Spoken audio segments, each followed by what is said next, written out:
So you've built this amazing generative AI demo. It's clever, it's impressive, but now what? Now comes the real challenge, turning that cool prototype into a production-grade application that can actually handle the real world. Today, we're going to break down the key decisions and AWS services that take you from a fragile demo to a robust, scalable, and secure AI dynamo. Let's get into it.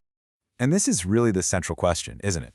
Your AI is smart in a lab, for sure, but is it strong? Can it handle thousands of users hitting it at the same time? Can it guarantee your data stays private? And can it give you that consistent, fast performance when it really counts?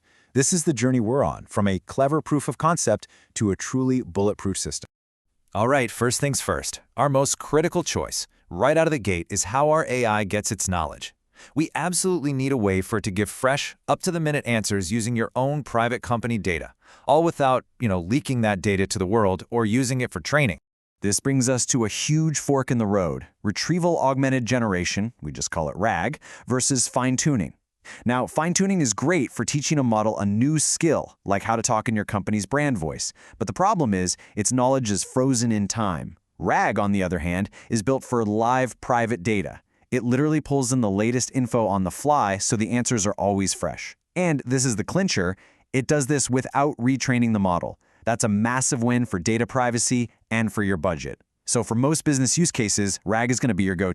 So how does this RAG magic actually work? Well, it's a pretty elegant four-step dance. Step 1, a user asks a question. Simple enough. Step 2, the system, using something like Amazon Bedrock knowledge bases, scours your private documents for the most relevant bits of info. Step 3, it grabs those relevant pieces and sticks them right into the original prompt, making it way more detailed. And finally, step 4, it sends that beefed-up prompt to the model, which then gives back an answer that's grounded in the real facts you just gave. Okay, so we've got our data strategy figured out with RAG. Now, let's actually build the thing. We need an architecture that's flexible, cheap to run, and can scale from 1 user to 1 million without breaking a sweat. And for that, my friends, the serverless pattern is king. The classic serverless stack for GenAI has 3 main players. You've got Amazon API Gateway, which is like the secure front door or the bouncer for your API. Then you have AWS Lambda. That's the brain of the operation, running all your code without you ever having to think about a server.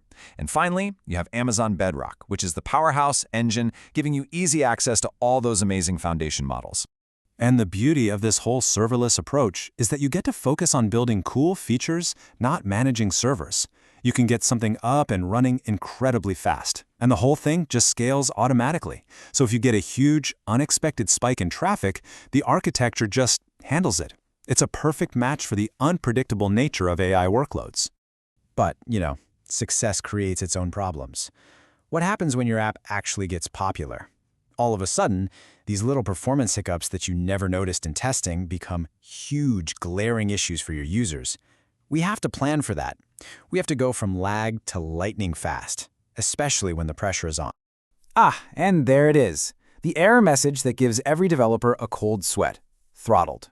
It just means you've hit a limit. Your users are seeing errors, or maybe just painfully slow responses. The experience is inconsistent, and you can just feel that user trust starting to slip away. This is the exact moment your proof of concept hits the hard brick wall of production reality. The first question you're going to ask, probably in a bit of a panic, is where is the slowdown? What's the bottleneck? Is it the API gateway? Is my Lambda code just slow? Or is the AI model itself taking forever? Just guessing is not a strategy here. We need data. And that is exactly what AWS X-Ray is for. I want you to think of it like a GPS for your app's requests. It gives you this perfect end-to-end map, tracing a request as it goes through API Gateway, into your Lambda, and all the way to Amazon Bedrock and back.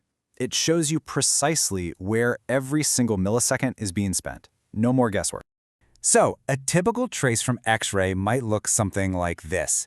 You see API Gateway and Lambda are blazing fast, right? We're talking like 520 milliseconds. But then you look at the call to Amazon Bedrock, the actual AI part, and boom, 1200 milliseconds, over a full second. Just like that, X-Ray has put a giant spotlight on our bottleneck. Almost all the time the user is waiting is spent right there, waiting for the model to think. So how do we fix this? The answer is provisioned throughput. It's a game changer. Instead of sharing the general pool of AI models with everyone else, you're basically reserving your own private, dedicated capacity. This gives you rock-solid, predictable speed and totally gets rid of those throttling errors. For any serious production app, this is an absolute must-do to guarantee a great user experience. Okay, our app is fast, it's scalable. Now we need to make sure it's secure and, well, that it behaves itself. In the real world, especially in a business, governance isn't something you tack on at the end. It has to be baked in from day one. We're talking about enforcing rules, making sure it's safe, and staying in control. Good AI governance really stands on 4 main pillars. We need centralized control over who can use which models. We need consistent security policies to protect our data. We have to enforce content safety to stop the AI from saying harmful things. And of course, we need a complete audit trail so we know what happened when. To get that centralized control, we use something in AWS called IAM condition keys. Think of it like a super specific bouncer at a club. You can write a rule that says, hey, only our official mobile app is allowed to talk to our most powerful and expensive model. This is huge for preventing rogue scripts from running up your bill or accessing things they shouldn't. And for content safety, we've got guardrails for Amazon Bedrock. This is an awesome safety net that you can configure with your own rules. You can tell it to block certain topics, filter out harmful language, and even automatically redact sensitive info like credit card numbers from the AI's response before it ever gets to the user. It's how you enforce your responsible AI policies. We're almost there. We have a fast, secure app. Now for the last piece of the puzzle, the day-to-day operational stuff that makes it truly production-ready. This is what separates a fragile prototype from a fortified system you can really bet your business on. So let's just ask the question straight up. What is the real difference here? It's not just about the code. It's about being able to see what's happening, being able to repeat your deployments, being safe, improving your value. It's about building a system that you can actually trust, monitor, and improve over the long haul. Think of this as your final exam. Do you have monitoring and alarms set up in CloudWatch? Is your audit log running with CloudTrail? Are your guardrails turned on and enforced? Do you have a process for both automated testing and human review? Are you versioning your prompts and rolling out changes safely? And finally, is your system built to survive an outage? A true production system gets a big green check mark next to every single one of these. That point about versioning your prompts is so important. You should never ever just push a new prompt or a new model out to 100% of your users at once. Instead, you use a technique like a staged rollout. You send, say, 5% of your traffic to the new version first. This lets you test it in the real world, watch for any weird behavior, and roll it back in a heartbeat if something goes wrong. And remember, going to production isn't the finish line. It's really the starting line for proving your app's value. Yeah, you have to track the technical stuff like latency and costs, but what really matters is the business impact. How many hours is this app saving your team? How much more accurate is a process now? It's that combination of technical data and real business results that shows everyone you've built something truly valuable. So, as we wrap this up, I want to leave you with this final thought.